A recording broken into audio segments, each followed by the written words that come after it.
L'un des moyens les plus sûrs de demeurer dans l'humilité consiste à laisser Dieu continuer de nous éprouver. Les épreuves, surtout lorsqu'elles sont lourdes, maintiennent l'âme dans un état d'humilité véritable. Prenez un exemple, il serait impossible de susciter la moindre forme d'orgueil chez Nelson Mandela. Peu importe les honneurs ou les récompenses qu'il a pu recevoir, ces distinctions n'avaient pour lui aucune valeur en comparaison des épreuves qu'il avait traversées. Cet homme possédait un caractère forgé, éprouvé, affermi. Il avait du caractère, au sens profond du terme. Permettez-moi de m'attarder un instant sur ce qu'est véritablement le caractère. Je vous en ai déjà donné la définition, mais je vous demande de la noter avec soin. Chacun d'entre vous devrait y porter une attention particulière. Dans les Écritures, le mot caractère, en hébreu, revêt un sens précis. Nous verrons dans un instant où il apparaît dans la Bible, notamment dans l'Épître aux Romains. Ce terme signifie quelque chose de fixe, de stable, d'immuable. Il renvoie également à l'idée de prévisibilité, ou encore à l'image d'une statue. C'est là toute la beauté du véritable caractère. Il demeure constant, il ne change pas selon les circonstances. Il peut être anticipé, car il ne se laisse pas altérer par les fluctuations de la vie. En hébreu, le terme désignant le caractère correspond effectivement à celui que l'on emploie pour parler d'une statue, quelque chose de façonné. Hier soir, après le service, nous sommes allés au centre-ville, et j'ai observé toutes ces statues dressées devant le bâtiment du Parlement. Je viens dans cette ville depuis de nombreuses années, et ces statues demeurent invariablement au même endroit, dans la même posture. Quelles que soient les conditions météorologiques, qu'il fasse froid, chaud ou qu'il pleuve, elles ne changent pas. C'est précisément cela que désigne le mot caractère en hébreu, une statue. Je me suis demandé pourquoi ces statues sont si solides. L'hiver, ici, est particulièrement rude. Pourtant, la statue de Saint Vincent se tient toujours là, imperturbable, son éternel sourire aux lèvres, son cigare sculpté, malgré les pigeons qui se perchent sur sa tête. Que la température monte à 30 degrés ou descende largement sous zéro, elle demeure identique, immuable. Elle possède du caractère. Mais la véritable question est celle-ci. Comment est-elle devenue ainsi? C'est exactement de cela que je veux vous entretenir. Comment développer un caractère si ferme et si profond que, même après la tempête, vous demeurez là, debout, souriant, fidèle, constant, et lorsque la prochaine épreuve revient, elle vous trouve encore inchangé, toujours fidèle, toujours solide, toujours uni à votre foyer, à votre engagement, à votre appel. C'est cela, le caractère. Parfois, lorsque je rends visite à certains pasteurs, je constate que leur épouse a changé. Alors je demande, que s'est-il passé avec votre précédente femme? Une expérience, en particulier, m'a profondément marqué. Je ne partage pas ceci pour accuser qui que ce soit, mais pour illustrer l'importance du caractère. J'étais allé prêcher dans l'église de Ra, en Afrique du Sud. Cette année-là, j'avais rencontré son épouse. L'année suivante, lorsque je suis revenu, elle n'était plus là. En attendant dans son bureau, j'ai demandé, « Où est votre femme ?» Il m'a répondu simplement, « Nous ne sommes plus ensemble. » Cet homme dirigeait pourtant la plus grande église du pays. Et en un an, il avait changé d'épouse. Après cela, j'ai pris la décision de ne plus retourner prêcher dans cette église. Il m'a invité plusieurs fois par la suite, mais il n'a jamais compris pourquoi je refusais. Je ne voyage pas pour l'argent. Personne ne peut me payer au point de me faire compromettre mes valeurs. Le caractère, c'est précisément ce qui révèle votre stabilité. Lorsque vous me connaissez véritablement, et je crois que certains parmi vous commencent à le comprendre, vous savez que je demeure constant. Je ne me laisse pas détourner de mes convictions, ni de ma fidélité envers Dieu, envers ma famille, ou envers ce que je crois juste. Rester fidèle n'a rien de compliqué. Tout ce dont vous avez besoin, c'est de caractère. Dorénavant, chaque fois que vous passerez devant une statue, je ne veux plus que vous la négligiez. Prenez quelques secondes pour l'observer avant de poursuivre votre chemin. Pourquoi? Parce qu'en la contemplant, vous contemplez le caractère. Les saisons changent, les humeurs changent, l'environnement change, mais la statue, elle, demeure la même. C'est exactement ce que je voulais partager avec vous. Le pasteur souhaitait que je termine cet enseignement avant mon départ, car il tenait à en saisir pleinement le sens. Il voulait comprendre, sans ambiguïté, quelle est la source du caractère et comment celui-ci se développe. Et voici une surprise. Je vais lire un verset de la Bible absolument essentiel pour comprendre le développement du caractère. Vous verrez, c'est étonnant. Dans l'Épître aux Romains, chapitre 5, verset 3, il est écrit, bien plus encore.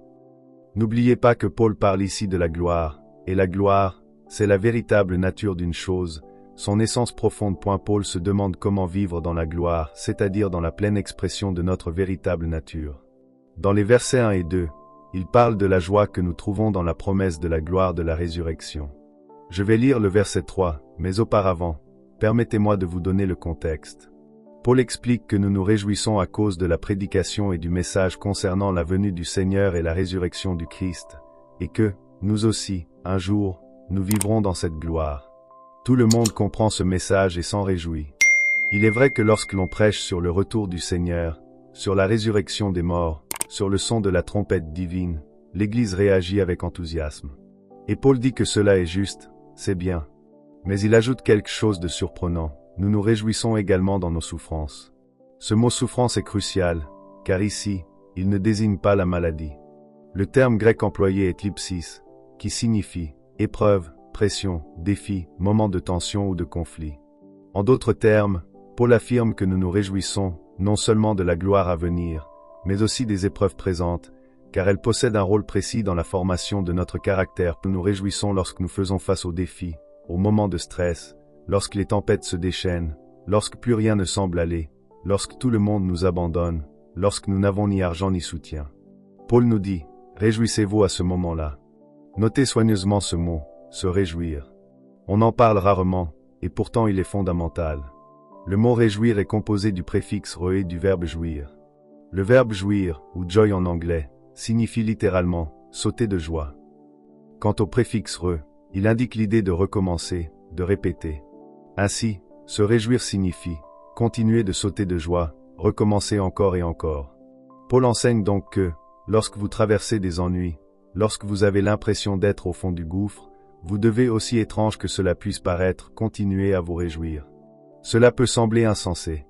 La plupart des gens ne sautent pas de joie lorsqu'ils perdent tout, lorsqu'ils sont déçus, lorsqu'ils échouent, lorsqu'ils sont sous pression ou confrontés à de grands défis. Pourtant, la Bible nous commande de le faire, même face à l'adversité, même sous la pression. Et comment est-ce possible? Paul nous en donne l'explication. Paul dit, nous savons. En d'autres termes, on ne peut se réjouir que si l'on sait quelque chose. Si vous comprenez que cette difficulté, ce défi, cette déception, cette pression, cette tempête, tout cela constitue en réalité une opportunité de développement, alors vous vous réjouirez au moment même où elle surgit. Voyons maintenant ce que ce processus produit. Paul poursuit en disant que cette épreuve, ce défi, cette lutte, cette pression produit la persévérance. Et la persévérance, à son tour, produit le caractère. Voilà l'enseignement de Paul. La seule manière de développer un véritable caractère, c'est de passer par des épreuves.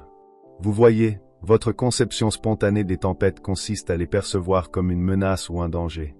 Mais je suis venu vous dire que ce n'est pas ainsi qu'il faut les comprendre. La tempête doit être perçue comme une opportunité de renforcer et de façonner votre caractère. L'une des caractéristiques majeures de Dieu, mise en lumière dans les Écritures, est qu'il n'éprouve aucune peur. Dieu ne tremble devant aucune tempête, aucun défi, aucune pression. Êtes-vous d'accord? Jésus détestait la peur. Il répétait constamment à ses disciples, « N'ayez pas peur ». Et il le disait toujours dans des moments de grande difficulté. Par exemple, lorsque les tempêtes menaçaient de renverser le bateau, il leur disait, « N'ayez pas peur ». Lorsqu'ils pensaient voir un fantôme, il leur disait encore, « N'ayez pas peur ». Lorsque les vagues déferlaient et que le navire se brisait, il les exhortait, « N'ayez pas peur, soyez pleins de courage ». À chaque instant de stress, il répétait sans cesse, « N'ayez pas peur ». Ce que je veux vous dire, c'est que la peur ne doit jamais faire partie de votre caractère.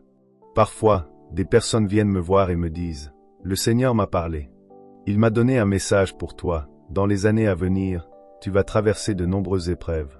Cela sera difficile pour toi et pour ton ministère. » Et moi, je souris et je réponds, « Merci, au suivant. » Pourquoi me dire cela? Parce que si quelqu'un suit Jésus-Christ avec piété, les épreuves font naturellement partie du parcours. Elles ne sont pas des surprises, elles ne sont pas des punitions, elles sont un moyen de forger le caractère, d'affermir la foi et de révéler la persévérance. Je discutais récemment avec un pasteur de la ville, qui me racontait les difficultés rencontrées par son ministère. Il me dit, « Nous sommes entrés dans notre nouveau bâtiment, et ils ont tout volé. » J'ai répondu simplement, « D'accord. » Il me regardait, surpris. Alors je lui ai expliqué, « C'est normal, cela arrive à tous ceux qui commencent. Quand nous avons débuté, ils ont tout volé chez nous aussi. Aujourd'hui, nous possédons l'un des plus grands bâtiments de notre pays, d'une valeur de plusieurs millions. Ce vol, ce n'était pas un test pour le matériel, mais pour votre persévérance et votre vision. Si un voleur peut vous voler votre vision en vous prenant une simple enceinte, c'est que, dès le départ, vous n'aviez pas de vision véritable. Le caractère se forge dans le creuset de l'affliction. Ne craignez jamais rien de négatif. Paul nous enseigne que cette épreuve, ce conflit, ce défi produira la persévérance, et que la persévérance produira le caractère. On n'apprend pas le caractère par la facilité ou le confort, il se développe dans l'adversité, dans les moments où tout semble perdu, dans les tempêtes où l'on pourrait être tenté d'abandonner. Le caractère ne s'apprend pas seulement par l'étude ou par l'instruction, ni même par le Saint-Esprit seul, mais par les épreuves que nous traversons. Ce que j'apprécie particulièrement dans la dernière partie de ce passage, c'est que Paul explique que le caractère produit l'espérance. C'est essentiel, car la raison pour laquelle nous perdons confiance en certains leaders, c'est qu'ils cèdent sous la pression.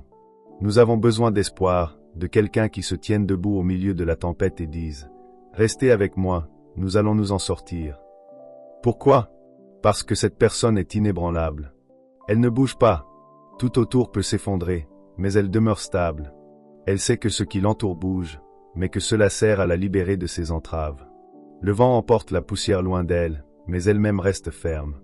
Permettez-moi de donner un exemple concret. Le mot caractère, dans la Bible, est le même que celui désignant une statue. Comme ces statues que nous voyons autour de nous, immuables et solides, même face aux éléments. Il y a, par exemple, une femme assise sur une chaise au centre de ma ville, devant le parlement de mon pays. Elle porte une belle robe longue, tient un livre dans une main et elle tient un sceptre dans une main, une couronne dans l'autre, et elle sourit. Elle s'appelle Victoria, la reine Victoria d'Angleterre. Elle est assise là-bas, et je sais ce qu'elle fait, elle sourit. Un autre exemple est une statue devant le Parlement ici, à Londres, celle d'un homme vêtu d'un long manteau, portant un cigare, un chapeau et une canne, qui sourit également. Il s'agit de Winston Churchill. Comment puis-je prédire ce qu'ils font? Parce que le caractère signifie prévisible. Si vous les insultez, ils souriront toujours. Le caractère, c'est cela, demeurer inébranlable. Même si vous racontez des histoires méchantes sur eux, ils continueront de sourire. Voici un grand secret. Comment sont-ils arrivés là? Laissez-moi vous expliquer. Ils y sont parvenus parce que quelqu'un, dans le cas de Victoria par exemple, a pris un gros morceau de pierre, un marteau et un ciseau, et a frappé cette pierre encore et encore. Et peu à peu, sous ce travail constant, cette pierre est devenue cette statue immuable et elle fait 110 degrés en été, et elle sourit. Il pleut des torrents en avril, mais elle reste là, immobile sous la pluie. Des oiseaux viennent se percher et laissent leur déjection sur elle, et elle sourit. Il y a 2 ans, un homme mentalement instable lui a jeté de la peinture rouge. Elle est restée immobile.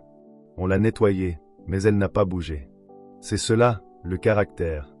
Paul nous enseigne que les épreuves, les tests et la pression produisent le caractère. Ce que vous faites ne m'impressionne pas vraiment. Ce qui m'impressionne, c'est ce que vous avez traversé. Je ne fais pas pleinement confiance à ce que vous accomplissez, car n'importe qui pourrait réussir cela avec un peu d'argent ou de ressources. Mais ce que je ne sais pas, c'est ce que vous avez traversé pour en arriver là. Car c'est cela qui protège ma confiance en vous. Le caractère est ainsi. Dieu ne fait pas confiance à quelqu'un avant de l'avoir testé. Lisez votre Bible, vous verrez que chaque grand leader, chaque serviteur fidèle a été éprouvé avant d'être pleinement reconnu d'eux-mêmes. Le caractère se développe à travers des tests et des épreuves. Ces tests ne viennent pas pour vous détruire, mais pour enlever toutes les impuretés. Jacques dit, dans Jacques chapitre 1, que lorsque les épreuves arrivent, vous devez les accueillir comme des amis, car elles viennent purifier votre pierre intérieure. Il affirme également que, lorsque vous traversez des tribulations, vous devez les embrasser, car elles servent à purifier votre foi et à enlever tout ce qui cache la beauté de ce que vous devriez vraiment être. Dieu ne vous purifie pas en vous bénissant directement. Nous demandons souvent des bénédictions, mais Dieu dit que ce n'est pas ce dont vous avez besoin en ce moment. Ce dont vous avez besoin, c'est du caractère. Il peut faire en sorte que votre assistant pasteur se retourne contre vous pour vous tester. Ce n'est pas le pasteur le problème. Dieu observe simplement comment vous allez réagir maintenant, face à cette situation, et ce que vous choisirez de manifester dans votre cœur et vos actions. Alors, que ferez-vous? Allez-vous être comme cette statue et dire « C'est bon, ça ira, le ministère sera fructueux, ce travail et cette œuvre sont entre les mains de Dieu. C'est cela, le test du caractère. Vous savez pourquoi Dieu ne commence pas votre Église avec des milliers de personnes? Parce que vous n'avez pas encore le caractère nécessaire. Il vous fait travailler avec 20 personnes pendant 2 ans. Pourquoi? Il ne teste pas les autres, il vous teste vous, personnellement. Il s'agit de savoir si votre appel est lié à Dieu ou simplement à une conviction personnelle. C'est cela, le leadership. C'est incroyable. Ne faites jamais confiance à quelqu'un sans histoire. Je le répète, ne faites jamais confiance à un homme sans histoire. Si quelqu'un vous dit « Fais-moi confiance », ne le croyez pas. La confiance ne se demande pas, elle se mérite. Une personne gagne votre confiance par les cicatrices dans son dos, et non par les médailles sur sa poitrine. N'importe qui peut acheter une médaille aujourd'hui, la mettre sur sa poitrine, mais les vrais leaders portent leurs médailles dans leur dos, car ce sont elles qui témoignent des épreuves qu'ils ont traversées.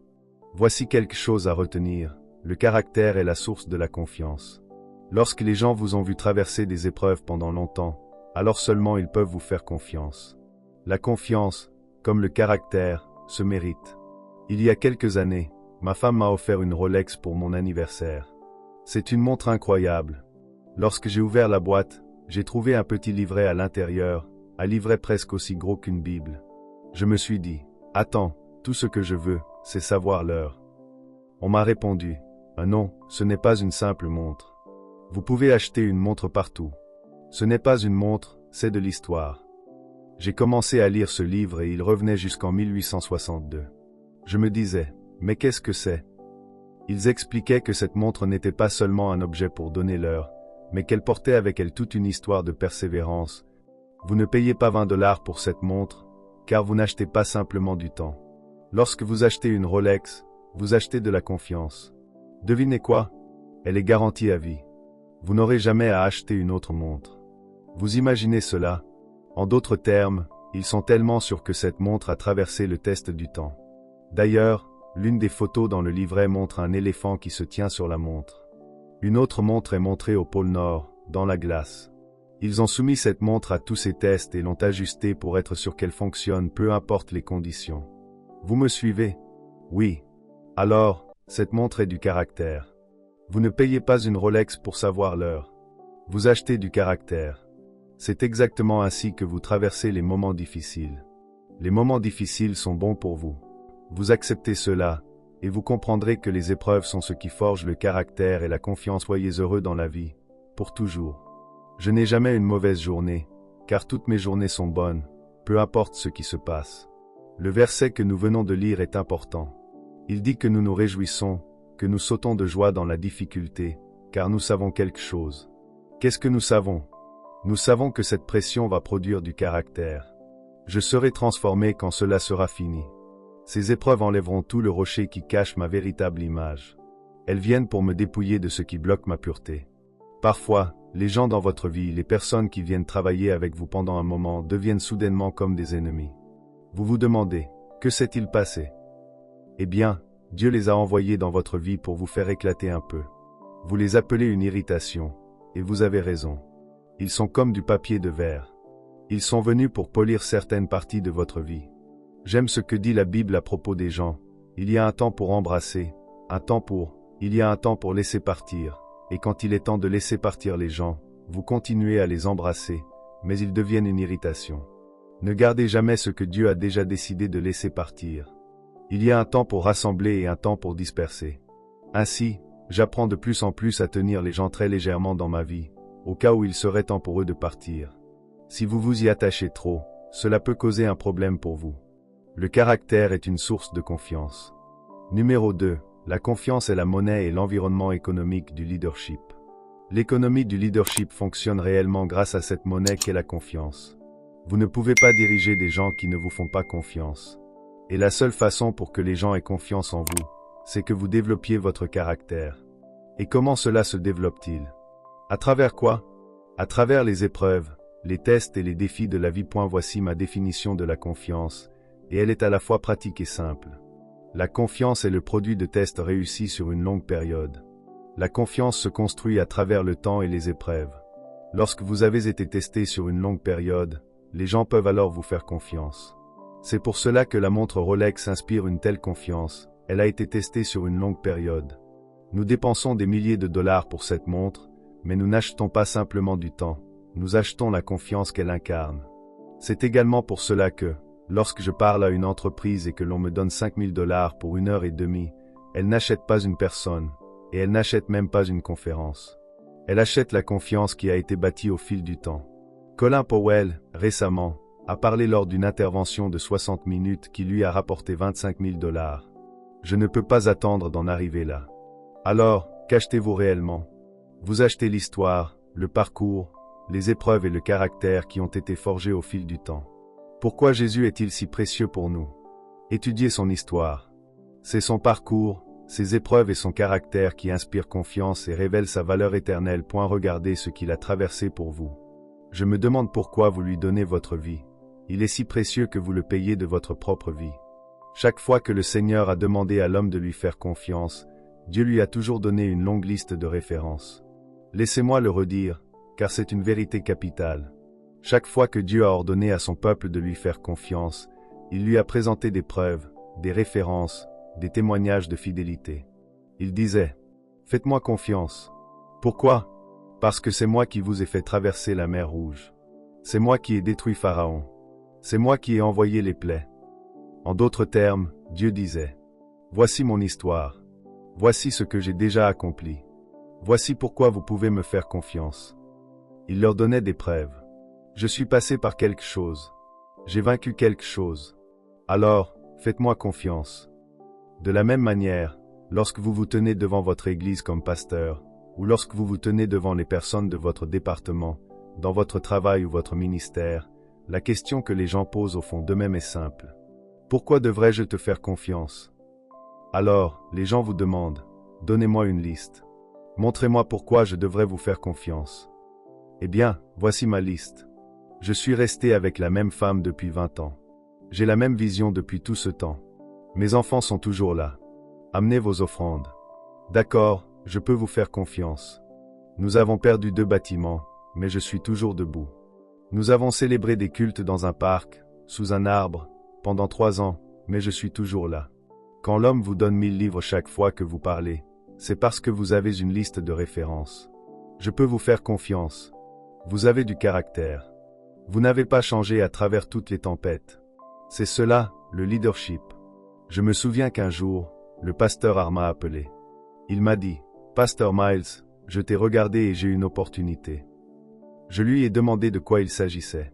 Il a répondu, « Nous devons quitter le bâtiment, mais nous n'avons pas de nouveau bâtiment. » Je pensais que j'allais paniquer, mais je lui ai dit, « Ça va aller. Regarde autour de toi et crois en Dieu. Ce n'est pas ton ministère, c'est le ministère de Dieu. Souviens-toi de cela, c'est l'œuvre de Dieu. Mais la pression de la vie peut vous faire fléchir. Alors, dites aux gens que vous vous réunirez la semaine prochaine et trouvez un endroit pour vous réunir. Voilà ce qu'il faut tester, Dieu. Dieu peut vous donner un bâtiment chaque jour, mais ce n'est pas le bâtiment qu'il cherche à développer en vous, c'est le caractère. Il prend le bâtiment et observe ce qui reste lorsque tout disparaît. Vous savez ce que Jésus a dit à Pierre? Satan va te passer au crible comme le blé. Mais je prie pour une seule chose, que ta foi, ta croyance en ce que je t'ai dit, reste forte quand tout sera parti. C'est cela, le caractère. Jésus construisait le caractère. Il s'est retiré et a laissé le diable le dépouiller. Dieu a dit à Satan, « Vas-y, attaque Job. Teste son caractère. » Et quand Job est sorti de cette épreuve, Dieu a dit, « J'aime ce gars. » Dieu lui donna cette fois plus que ce qu'il avait auparavant, parce qu'il avait prouvé son caractère, sa fidélité et sa persévérance. Dieu a pu faire confiance à Job, et c'est cela qui démontre que le leadership est testé dans le four de l'affliction, pour produire une stature fixe. Tu restes le même, peu importe les circonstances, peu importe ta célébrité ou ton succès. Je suis toujours le même, peu importe si je suis plus riche que l'année dernière, je reste le même homme. Je vois certains individus apparaître à la télévision et, tout à coup, ils ne parlent plus à personne. Quel est leur problème? Tout à coup, ils ont 10 gardes du corps, 3 personnes qui portent leur sac, et je me demande, quel est leur problème? Et quand ils obtiennent un titre ou un poste, c'est encore pire. Je ne donnerai de nom à personne, mais je vois cela et je suis étonné. Comment avez-vous changé? Je vous connaissais bien. Comment êtes-vous devenu ainsi? Ils ne sont plus prévisibles. Vous ne savez pas ce qu'ils deviendront l'année prochaine. Quelqu'un comprend ce que je veux dire, le leadership est stable. Je leur disais à table, certains hommes me disent, « Regarde, j'ai un titre, mais je ne le mets pas derrière mon nom. Je pourrais, cela ouvrirait des portes pour moi au palais de Buckingham, mais qu'est-ce que ce titre change ?» J'ai répondu, « J'ai des choses à faire pour le royaume de Dieu. » Comment cela te transforme-t-il, lorsque tu es sous les projecteurs et que les lumières sont allumées? Es-tu toujours la même personne? C'est cela, la clé, être stable. Les gens se demandent pourquoi la faveur continue de m'arriver. Je ne la cherche pas, elle vient simplement à moi. Les opportunités apparaissent, les grandes portes s'ouvrent. Un jour, quelqu'un m'a dit, « Tu sais pourquoi on te veut? Parce qu'on t'a observé pendant 10 ans. » Les gens regardent pour voir si tu es stable. La semaine dernière, j'ai reçu un appel d'un éditeur, l'un des plus grands éditeurs au monde. Il m'a dit, « Nous aimerions publier l'un de vos livres, un de vos ouvrages majeurs. Ce sont ceux qui vous paient $1 demi-million, rien que pour. » Je lui ai demandé pourquoi il voulait de moi. Il a répondu, « Nous vous avons observé. Vos livres sont constants, votre message est constant, votre vie est constante, votre mariage aussi. Nous observons tout. » Pourquoi? Parce qu'ils ne veulent pas publier un auteur qui, l'année suivante, les rendra honteux. Ma parole d'encouragement pour vous est la suivante. Restez dans la bataille, endurez, et profitez de la tempête. Pourquoi? Parce que nous savons, dites-le avec moi. Parce que nous savons que cette épreuve produira la persévérance, laquelle produira le caractère, et cela apportera de l'espoir aux gens. Chaque fois que vous perdez espoir, regardez-moi et appelez-moi. Tout ce que vous traversez, je l'ai traversé il y a 10 ans. Vous m'appelez, et je vous dirai, c'est ok, tu vas t'en sortir. Oui, ils m'ont abandonné, j'ai perdu tout l'argent, j'ai tout perdu, le diable m'a mis à nu. Mais regardez-moi maintenant, vous allez traverser tout cela. La stabilité apporte de l'espoir aux gens. Ne vous laissez jamais impressionner par la célébrité. Soyez plutôt impressionné par la fidélité. La confiance n'est pas un don, c'est un résultat. Permettez-moi maintenant d'aborder un dernier point, que nous avons déjà effleuré, l'intégrité. Le mot intégrité est intéressant. Il signifie être un. Vous connaissez le mot intégré? C'est exactement ce que cela signifie, être un. L'intégrité vient du mot intégrer, être un avec soi-même. Lorsque j'ai étudié le mot sainteté il y a quelques années, j'ai été étonné de voir à quel point ce mot est souvent mal compris. Je ne réalisais pas à quel point j'étais naïf. Je pensais que la sainteté signifiait porter de longues robes, ne pas avoir de boucles d'oreilles, pas de rouge à lèvres, garder un visage triste et faire l'air pieux. Mais j'ai réalisé que la sainteté n'était pas du tout cela. Le mot sainteté, en hébreu et dans son contexte biblique, signifie pur, mais le mot pur va plus loin que cela. Il vient du mot motif pur. Cela signifie que être saint, c'est ne jamais avoir de motivation cachée. Tout ce que vous dites est exactement ce que vous pensez. C'est cela, la sainteté. Ce que vous faites est exactement ce que vous avez l'intention de faire. La sainteté signifie que vous êtes intégré. Voici une façon simple de le dire. La sainteté, c'est que ce que vous dites, ce que vous faites et ce que vous êtes sont la même chose. C'est difficile à comprendre, mais cela signifie être un avec soi-même. Ce que vous dites, ce que vous faites et ce que vous êtes doivent être alignés. Être saint signifie que ce que vous faites est exactement ce que vous avez dit, parce que c'est ce que vous êtes. Ainsi, un homme ou une femme saint ne peut jamais faire quelque chose qui ne correspond pas à ce qu'il ou elle est, ni dire quelque chose qu'il ou elle ne pense pas, ni penser quelque chose qu'ils n'ont pas dit, ni faire ce qu'ils n'ont pas dit. Ils ne peuvent pas vouloir ce qu'ils n'ont pas exprimé. Vous vous êtes un peu perdu. Voyez-vous, être saint signifie que la personne est une avec elle-même. Elle est intégrée. C'est pourquoi le mot qui décrit Dieu avant tout est le mot saint. Dieu est complètement intégré. Tout ce qu'il dit, il le fait. S'il l'a dit, il le fera. S'il l'a promis, il accomplira ce qu'il a promis. D'ailleurs, Dieu ne fait jamais les choses séparées de lui-même. Laissez-moi vous expliquer. Dieu ne donne pas de l'amour, il est l'amour. Vous voyez cet être saint. Vous ne pouvez pas simplement faire quelque chose, vous faites ce que vous êtes. Dieu ne fait pas le bien de façon séparée de lui-même, Dieu est bon. Vous voyez, quand vous êtes saint, vous ne pouvez pas prétendre. Nous avons besoin de dirigeants comme cela, des hommes qui sont les mêmes dans la chair et dans la chambre à coucher, intègres et fidèles. Les personnes impures, les gens impurs disent une chose et en font une autre. Ils vous promettent qu'ils travailleront dans la garderie, puis, Après quelques semaines, ils abandonnent et ne vous préviennent même pas qu'ils partent. Ils ne se montrent tout simplement plus. Ce sont des gens impurs dans l'Église. Un homme est impur s'il dit à une femme, « Je serai avec toi pour le reste de ma vie. Je jure de t'aimer et de te chérir. » Puis, après 3 ans, il ne tient pas sa promesse. C'est un homme impur. Et s'il est prédicateur, c'est encore plus grave. Jésus-Christ, en revanche, ne fait pas simplement le salut, il est le Sauveur. Il est saint. La Bible l'appelle l'enfant saint de Dieu. C'est une déclaration importante, il est intégré. Marie a dit à Jésus, « Ah oui, mon frère sera ressuscité lors de la résurrection. » Il a répondu, « Que voulez-vous dire par la résurrection ? La résurrection n'est pas un événement, je suis la résurrection. » Il parle avec sainteté. Êtes-vous un leader intégré? Ce que je dis, ce que je fais, ce que je suis, sont la même chose. Quelle chose incroyable! Nous avons besoin de ce genre de personnes autour de nous. Ce que vous dites, c'est ce que vous êtes. Ce sont des gens qui n'ont pas de motivation cachée. Vous savez, ceux qui vous donnent $5 sans que vous ayez à vous demander pourquoi. Les personnes saines apportent la paix quand elles arrivent, car vous n'avez pas besoin de deviner leurs intentions. Je pense que certaines personnes ont vraiment du mal avec moi, parce que je suis trop saint. La Bible dit, « Soyez saints comme votre Père est saint. » Il parle de vous. Cela signifie que vous tenez parole. Cela signifie que vous accomplissez ce que vous dites. Vous tenez vos promesses. C'est cela, la sainteté. Si vous dites, « Je vais payer ma dîme », soyez saint et payez votre dîme à votre Église. Si vous ne la payez pas, vous n'êtes pas saint. Vous aurez besoin d'un sermon entier sur la sainteté pendant 5 ans dans votre Église pour comprendre cela pleinement. Enseignez simplement la sainteté, et l'Église changera. Vos offrandes augmenteront, et les gens commenceront à vivre dans la pureté. Il n'y aura plus de menteurs dans l'Église. C'est pourquoi je ne fais pas confiance à ceux qui portent une robe, car la sainteté n'a rien à voir avec les vêtements. Sont-ils honnêtes? Ont-ils de l'intégrité? L'intégrité signifie être entier. N'est-ce pas magnifique? Le président Clinton, je vous en ai parlé avant-hier, Clinton était un gars étonnant. Leader du pays le plus puissant du monde, il était schizophrène. Il n'avait pas d'intégrité. Il n'était pas intégré. Il était une chose en tant que président, une autre dans la salle de bain ou dans les coulisses de la Maison Blanche. Puis il sortait et disait, « Ne confondez pas ma vie publique avec ma vie privée. » De quoi parlait-il? Que essayait-il de nous dire? Je suis fou. Je suis schizophrène. Je suis une chose en tant que président, et une autre chose dans la sphère privée. Donc, voyez-vous, cela dépend de celui en qui vous voulez avoir confiance.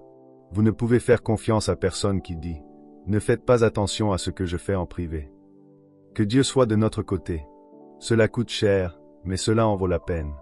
Quand je marche à travers la vallée de l'ombre de la mort, je ne crains rien, car je sais que la présence du Saint-Esprit est avec moi. Votre vie doit être contrôlée par ce qui est bénéfique.